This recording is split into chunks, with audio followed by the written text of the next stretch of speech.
నమస్కారం S9 news కు స్వాగతం నా పేరు శ్రీనివాస్ ముందుగా హెడ్లైన్స్ చూద్దాం బదిలీలో అక్రమాలకు పాల్పడిన ఉపాధ్యాయులపై ప్రారంభమైన చర్యలు 51 మంది ఉపాధ్యాయ బదిలీలను రద్దు చేస్తూ విద్యాశాఖ ఉత్తర్వులు జిల్లాలో ఓటర్ల సంఖ్య 25,53,804 తేల్చిన అధికారులు వనపర్తి మహబూబ్నగర్ నియోజకవర్గాల్లో 45,000 బోగస్ ఓట్ల తొలగింపు కొత్తకోట ఎక్సైజ్ కార్యాలయాన్ని ముట్టడించిన వడ్డెవాట గ్రామస్తులు తమ గ్రామానికి చెందిన యువకుడిని కిడ్నాప్ చేశారని ఆరోపణ కొత్తకోట మండలం వడ్డెవాట గ్రామానికి చెందిన ఓ గిరిజన యువకుడిని నాటుసారా విక్రయిస్తున్నాడన్న అనుమానంతో ఎక్సైజ్ అధికారులు 2 రోజుల కిందట తమ వెంట తీసుకెళ్లి ఇంతవరకు ఆచూకీ చెప్పడం లేదని ఆ గ్రామానికి చెందిన ప్రజలు కొత్తకోట ఎక్సైజ్ కార్యాలయాన్ని ముట్టడించారు. ఈ సందర్భంగా ఎక్సైజ్ అధికారులకు వ్యతిరేకంగా వారు నినాదాలు చేశారు. అనంతరం గ్రామ సర్పంచ్ మాట్లాడుతూ ఎక్సైజ్ అధికారులు మాయమాటలు చెప్పి తమ గ్రామానికి చెందిన యువకుడిని మహబూబ్ నగర్ నుంచి హైదరాబాద్ తీసుకెళ్లి పీడీ కేసు కింద జైల్లో పెట్టించారని ఆరోపించారు. ఆచూకీ అడిగితే తెలియదంటూ బుకాయిస్తున్నారని ఆరోపించారు. తక్షణమే గ్రామ యువకుడిని తమకు అప్పగించి ఎక్సైజ్ అధికారులపై చర్యలు తీసుకోవాలని వారు డిమాండ్ చేశారు.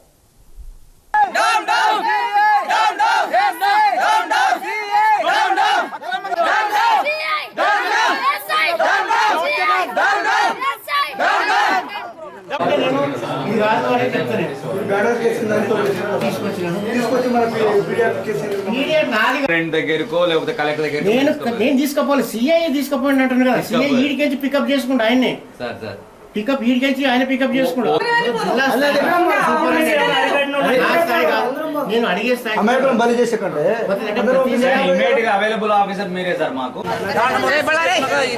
మాది వడ్డెవాట గ్రామము కొత్తకోట మండలము వడ్డెవాట ఒక సర్పంచిని. మా పేరు లక్ష్మి.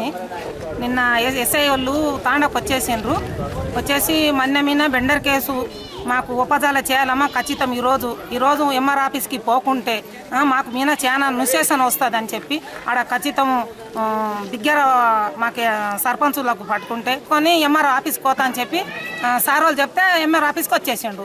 ఎంఎస్ ఆఫీస్కి వచ్చిన తర్వాత ఎంఆర్ఆర్కి చెప్పిండంట. ఎంఆర్ఆర్ ఏమని చెప్పిండంట, ఈ పిడిఆర్ కేసు కాదు బాబు, ఈ బెండర్ కేసు అయితే నేను చేస్తా అని చెప్పిండంట. చెప్పిన తర్వాత సరే బాబు అట్లా ఎంఆర్ఆర్ అట్లా చెప్పిందాడే మాకు ఎవరికి ఏ వ్యక్తికి తెలియకుండా తోలుకొచ్చి ఈ ఆఫీసులో దింపి వాళ్ళ ఆయన ఏమడి ఇద్దరు వచ్చిండ్రి. వాళ్ళని ఇద్దరిని ఇంటికి పంపించిన తర్వాత మన్నెంకు ఒక్కనికే ఆ జీపులు ఎక్కించుకొని మేము కలెక్టర్ ఆఫీస్ దగ్గర పోయి నీకు ఆడ కలెక్టర్ అమ్మతో నేను ఎప్పుడు మందు పెట్టాను, నా నుంచి కాదు, నేను ఇక్కడ ఉన్నాను, ఎక్కడైనా కూలి పని చేయడానికే పోతాను, నేను ఇక్కడ ఉన్నానని మీరు కలెక్టర్ ఆఫీస్ దగ్గర వచ్చి చెప్పాలి బాబు.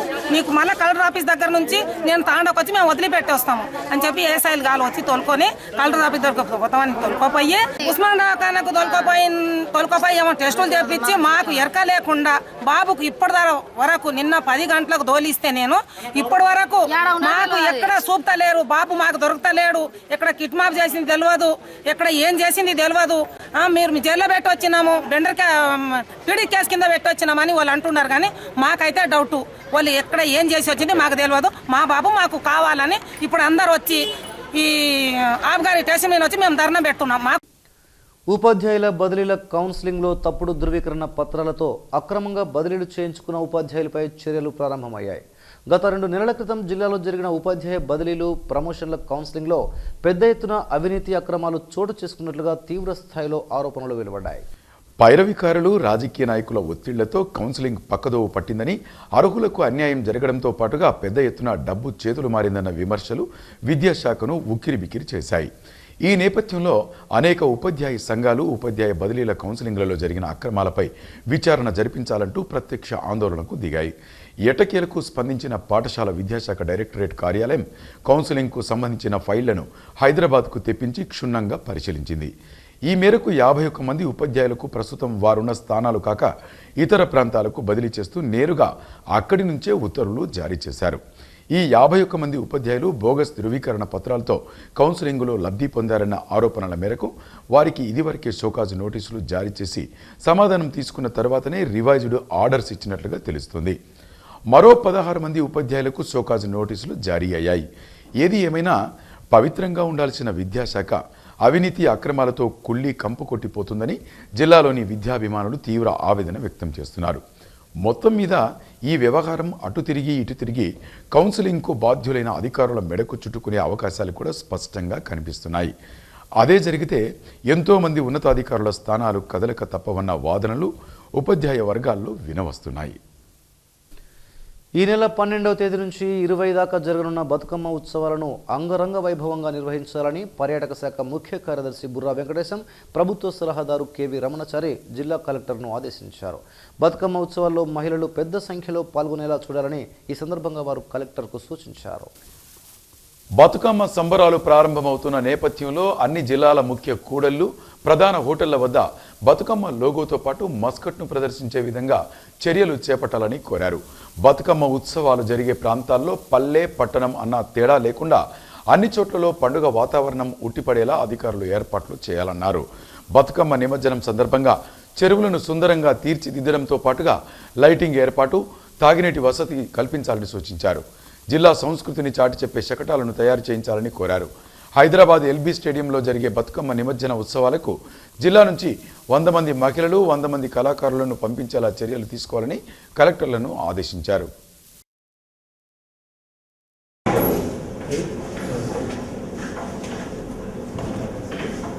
మనము విలేజ్ లెవెల్లో ముందు ఆర్గనైజ్ చేసినాము, తర్వాత కాన్స్టిట్యున్సీ లెవెల్, తాలూకా లెవెల్, తర్వాత డివిజన్ లెవెల్, తర్వాత district level.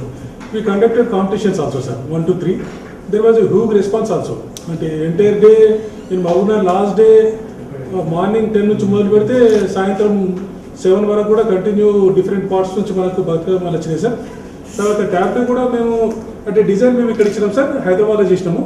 Alampur Jogulamba design చేసి అక్కడికి పంపించినాం sir. That went well off also sir. తర్వాత అసలు యాక్చువల్లీ అది దసరా ఫెస్టివల్ మైసూర్లో చేస్తే it got national first prize sir, that Jogulamba temple స్టాబ్లు. We did that also sir. We are organizer sir, will do it.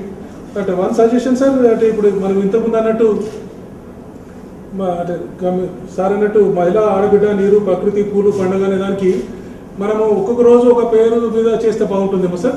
అంటే మనం ఒకరోజు నార్మల్లీ సద్దుల బతుకమ్మ అని, అట్ల బతుకమ్మ అని ఒక్కొక్క రోజు బతుకమ్మకు ఒక పేరు ఉన్నది సార్. ఆ రకంగా కాకుండా ఆడబిడ్డ పేరు మీద గర్భిణీ స్త్రీ అని, ఆరోగ్యం అని, బాలికా చదువు అని ఒక్కొక్క రోజు ఒక పేరు మీద పెడితే బాగుంటుందేమో ఒకసారి ఆలోచించండి sir. It's an only idea. We will take up. జిల్లా లెవెల్లో మీరు చేయండి, స్టేట్ లెవెల్లో ఈ ఇష్యూస్ సెపరేట్గా డీల్ చేస్తాం.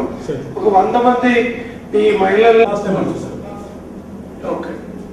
సో ఏదైనా విలేజ్ ఐడెంటిఫై చేశారా? విశ్వవిద్యాలయాలపై తెలంగాణ సీఎం కేసీఆర్ పెత్తనాన్ని సహించబోమని ఏబీవీపీ నాయకులు హెచ్చరించారు. రాష్ట్రంలోని విశ్వవిద్యాలయాల్లో ఛాన్సలర్గా ఇక నుంచి ముఖ్యమంత్రి వ్యవహరిస్తారని తెలిపే జీవో 28, 29లను తక్షణమే రద్దు చేయాలని వారు డిమాండ్ చేస్తూ పీయూ ఎదుట విద్యార్థులు ఆందోళన వ్యక్తం చేశారు. విద్యా సంస్థల్లో వారి యొక్క పెత్తనం కొనసాగితే సర్వనాశనం అయిపోతాయని అన్నారు. వెంటనే ఈ జీవోను రద్దు చేయాలని డిమాండ్ చేశారు.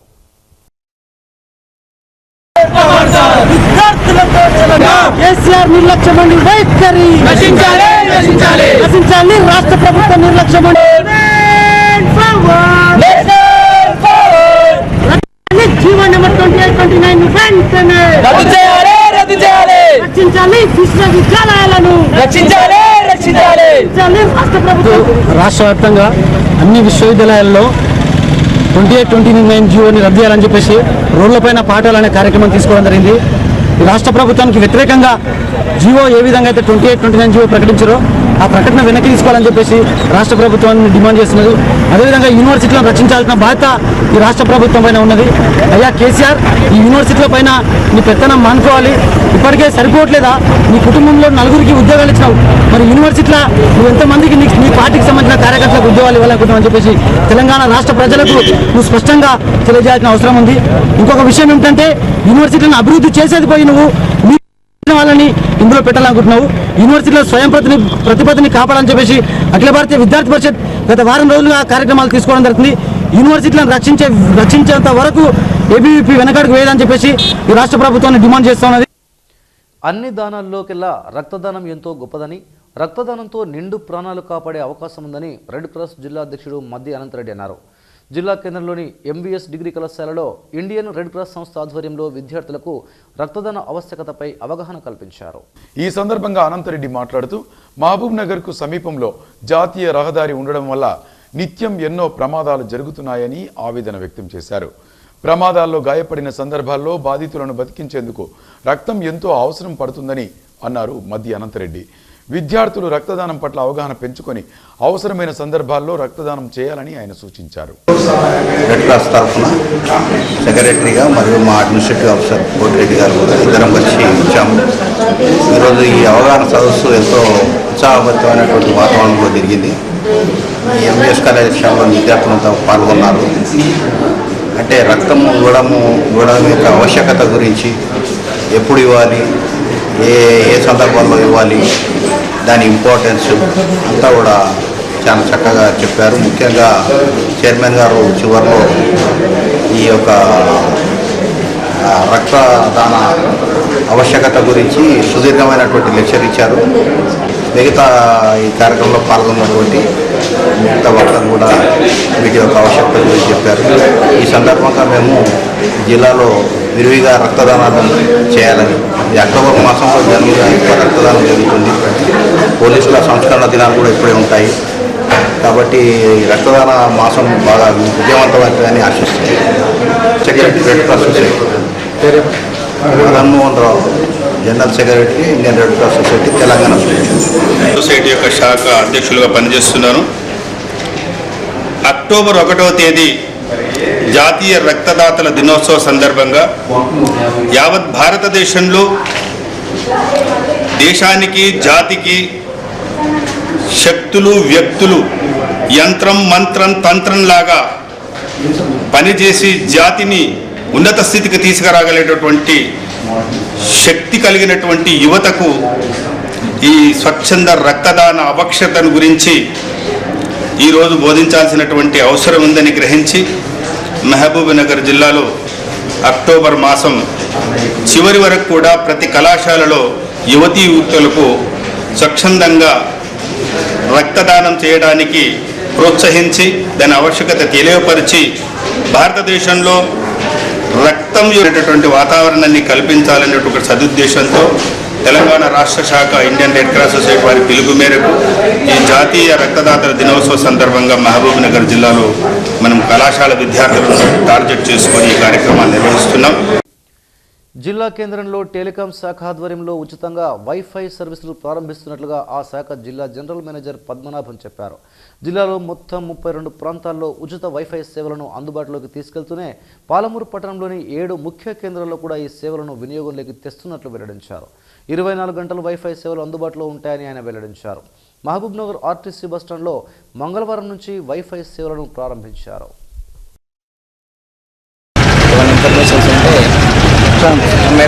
సపోర్ట్ చేస్తాను.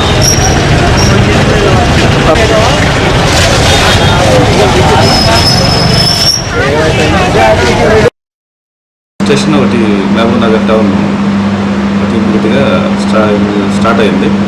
సో ఇమీడియట్గా అది కూడా కమిషన్ చేస్తాము, అది కూడా చేస్తాం. వస్తుందా సార్? ఫస్ట్ స్టార్ట్ అయింది. ఎన్ని గంటల వరకు వస్తుంది? 24 hours. ఇంకా సార్ 7 సెంటర్స్ 6 సెంటర్స్ ఇక్కడ మొత్తం 32 ఉన్నాయి. టౌన్లో 7 లొకేషన్స్ ఇచ్చాము. చూద్దాం, ఐడియా లేదు, చూడాలి. అన్ఎక్స్పెక్టెడ్ వచ్చారు 7 లొకేషన్స్. మొత్తం 32 లొకేషన్స్ త్రూ అవుట్ డిస్ట్రిక్ట్ ఇచ్చాము, ప్రపోజ్ చేశాము.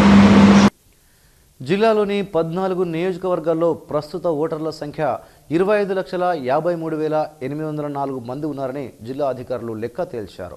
గతంలో జిల్లాలో ఓటర్ల సంఖ్య 28,99,541 మంది ఉండగా ఎన్నికల కమిషన్ ఆదేశాల మేరకు ఓటును ఆధార్తో అనుసంధానించగా డబుల్ ఓట్లు, చనిపోయిన వారి పేర్లతో కొనసాగుతున్న ఓట్లు ఇలా అన్ని రకాలుగా వడబోతులు నిర్వహించగా 3,45,737 ఓట్లు డబుల్ ఎంట్రీలుగా గుర్తించి వాటిని తొలగించారు. అత్యధికంగా మహబూబ్ నగర్, వనపర్తి నియోజకవర్గాల నుంచి డబుల్ ఎంట్రీ ఓటర్లను తొలగించారు. మహబూబ్ నగర్లో 42,000, వనపర్తిలో 45,000 పైచిలుకు ఓటర్లను తొలగించారు. 18 ఏళ్లు పూర్తయిన ప్రతి ఒక్కరూ ఓటు హక్కును నమోదు చేసుకోవడానికి డిసెంబర్ 31 వరకు గడువును విధించారు.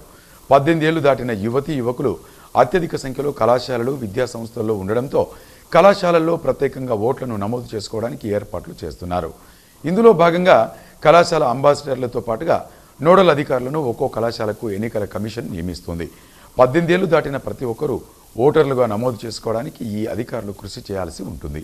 వీరికి ఎన్నికల కమిషన్ ఏడాదికి 2000 చొప్పున పారితోషికం చెల్లిస్తుందని కలెక్టర్ సి సెక్షన్ తహసీల్దార్ ప్రభాకర్ రావు తెలిపారు. తొలగించిన ఓట్లను ఒక్కసారి పరిశీలిస్తే కొడంగల్లో 16,205, నారాయణపేటలో 19,589, మహబూబ్ నగర్లో 42,629, జడ్చర్ల 23,553, దేవరకద్ర 28,790, మక్తల్ 22,027, వనపర్తి 45,363, గద్వాల 12,244, అలంపూర్ 12,510, నాగర్ కర్నూలు 21,123, అచ్చంపేట 98,012, కలవకుర్తి 28,516, షాద్నగర్ 38,142, కొల్లాపూర్ 25,204 ఓట్లను తొలగించారు. ప్రస్తుతం కొడంగల్లో 1,82,103, నారాయణపేటలో 1,79,631, మహబూబ్ నగర్లో 1,76,764, జడ్చర్లలో 1,68,076, దేవరకద్రలో 1,79,763, మక్తల్లో 1,87,431, వనపర్తి 1,92,998, గద్వాల్లో 2,123, అలంపూర్లో 1,97,549, నాగర్ కర్నూలులో 1,83,955, అచ్చంపేట 1,95,298, కలవకుర్తి 1,71,205, షాద్నగర్లో 1,55,407, కొల్లాపూర్లో 1,83,501 మంది ఓటర్లు ఉన్నట్లుగా అధికారులు లెక్క తేల్చారు. రివిజన్ అంటే ఇంటెన్సివ్ రివిజన్ కాకుండా మనం ప్రతి సంవత్సరం కూడా జనవరి 1వ తేదీని ప్రమాణ తేదీగా తీసుకొని స్పెషల్ సమ్మరీ రివిజన్ చేయడం జరుగుతుంది. ఈసారి కూడా ఎలక్షన్ కమిషన్ ఆఫ్ ఇండియా 1/1/2016ను ప్రామాణికంగా అంటే 1/1/2016 నాటికి 18 సంవత్సరాల వయసు నిండిన వాళ్ళందరూ కూడా ఓటర్లుగా నమోదు చేసుకోవడానికి అర్హతను విధిస్తూ స్పెషల్ సమ్మరీ రివిజన్ ఇప్పుడు టేకప్ చేయడం జరిగింది. అందులో భాగంగా మొన్నటి వరకు ఉన్నటువంటి ఎలక్టోరల్ రోల్స్ అన్నిటినీ కూడా ఇంటిగ్రేట్ చేసి 5/10/2015 నాడు ఒక డ్రాఫ్ట్ రోల్ను మనం పబ్లిష్ చేసుకున్నాము. ఈ డ్రాఫ్ట్ రోల్ పబ్లిష్ చేసిన తర్వాత మనకు 4/11/2015 వరకు కూడా మళ్ళీ కొత్తగా అంటే 1/1/2016 నాటికి 18 సంవత్సరాల వయస్సును అర్హత పొందేటటువంటి వాళ్ళందరూ కూడా కొత్తగా అప్లై చేసుకోవడానికి, గతంలో మిగిలిపోయినటువంటి వాళ్ళు కానీ అప్లై చేసుకోని వాళ్ళు కూడా ఇప్పుడు చేసుకోవడానికి అవకాశం ఇవ్వడం జరుగుతూ ఉంది. నవంబర్ 4వ తారీఖు వరకు వచ్చేటటువంటి ఈ అప్లికేషన్స్ అన్నింటినీ కూడా డిసెంబర్ 4వ తేదీ వరకు సంబంధిత తహసీల్దార్సు ఈఆర్ఓస్ అందరూ కూడా వెరిఫై చేసి వాళ్ళలో అర్హత కలగ వాళ్ళందరినీ కూడా మళ్ళీ ఎలక్టోరల్ రోల్స్లో ఇంక్లూడ్ చేయడం జరుగుతుంది. ఈసారి ఎలక్షన్ కమిషన్ ఆఫ్ ఇండియా ఇచ్చినటువంటి ఆదేశాల మేరకు ప్రతి ఎడ్యుకేషనల్ ఇన్స్టిట్యూషన్స్లో అంటే ఎలక్షన్ కమిషన్ మెయిన్గా 18 సంవత్సరాలు నిండినటువంటి యువకులందరూ కూడా ఎడ్యుకేషనల్ ఇన్స్టిట్యూషన్స్లో ఎక్కువగా ఉంటారు కాబట్టి వాటిపైన దృష్టిని కేంద్రీకరించి అన్ని ఎడ్యుకేషనల్ ఇన్స్టిట్యూషన్స్లో ఈసారి క్యాంపస్ అంబాసిడర్స్ను అపాయింట్ చేయాలని చెప్పి ఎలక్షన్ కమిషన్ వాళ్ళు మనకు డైరెక్షన్స్ ఇవ్వడం జరిగింది. ప్రతి కాలేజీలో కూడా ఒక క్యాంపస్ అంబాసిడర్ను, తర్వాత అదేవిధంగా ఒక సీనియర్ ఫ్యాకల్టీ మెంబర్ను ఒక నోడల్ ఆఫీసర్గా పెట్టి ఆ కాలేజీలో ఉన్నటువంటి విద్యార్థులందరూ కూడా ఎలక్టోరల్ రోల్లో అంటే సంబంధిత వాళ్ళు యూజువల్ రెసిడెన్స్ ఉండేటటువంటి ప్రాంతాల్లో ఓటర్గా నమోదయ్యారా లేదా అనేటటువంటి విషయాన్ని పరిశీలించి ఒకవేళ ఓటర్గా నమోదు చేసుకోకుంటే మళ్ళీ ఇప్పుడు కొత్తగా క్లెయిమ్స్ అక్కడే కలెక్ట్ చేసి మాకు ఇస్తే అక్కడ సంబంధిత ఎలక్టోరల్ రిజిస్ట్రేషన్ ఆఫీసర్కు మేము వాటిని పంపించి వాళ్ళను ఓటర్లుగా నమోదు చేయడం జరుగుతుంది. ఈ క్యాంపస్ అంబాసిడర్గా అపాయింట్ చేస్తున్నటువంటి విద్యార్థులకు ఎలక్షన్ కమిషన్ ఆఫ్ ఇండియా నుంచి ప్రతి సంవత్సరం ఒక 2,000 రూపాయలు హానరోరియం కూడా ఇవ్వాలనేటటువంటిది నిర్ణయం తీసుకోవడం జరిగింది. మొత్తంగా ఈసారి ఆధార్ మనము ప్రక్రియలో భాగంగా జిల్లాలో మనం గతంలో మన దగ్గర ఉన్నటువంటి 28,99,541 ఓటర్లకు గాను దాదాపుగా మొన్న జరిగినటువంటి ప్రక్షాళనలో అంటే డబుల్ ఓటర్స్ కానీ, తర్వాత ఇన్ఎలిజిబుల్ ఓటర్స్ కానీ, లేకుంటే బోగస్ క్లెయిమ్స్ కానీ, డూప్లికేట్ క్లెయిమ్స్ కానీ వీటినన్నిటినీ తొలగిస్తే దాదాపుగా 3,45,737 మంది ఓటర్లను తొలగించడం జరిగింది ఈసారి. అది పోను ఇప్పుడు మనం డ్రాఫ్ట్ రోల్లో 25,53,804తో మనం డ్రాఫ్ట్ రోల్ను మొన్న 5th అక్టోబర్ రోజు పబ్లిష్ చేయడం జరిగింది. శ్రావణ మాసం సందర్భంగా మన్నెంకొండ దేవాలయంపై ఉన్న వీరభద్రస్వామి ఆలయంలో 41 రోజుల పాటు జరిగిన దీపారాధన మహోత్సవ కార్యక్రమం సోమవారంతో ముగిసింది. ఈ సందర్భంగా స్వామివారికి ప్రత్యేక పూజా కార్యక్రమాలు నిర్వహించారు. ఆలయం వద్ద సోమవారం రాత్రి నుంచి మంగళవారం ఉదయం వరకు ఖడ్గాలు వేయడం, అగ్నిగుండం కార్యక్రమాన్ని నిర్వహించారు. భక్తులు అగ్నిగుండంలో నడిచి స్వామి పట్ల తమ చిత్తశుద్ధిని చాటుకున్నారు.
ఇవి బులెటిన్ విశేషాలు. మరో బులెటిన్లో మళ్ళీ కలుసుకుందాం. అంతవరకు చూస్తూనే ఉండండి S9 న్యూస్, మన జిల్లా మన వార్తలు.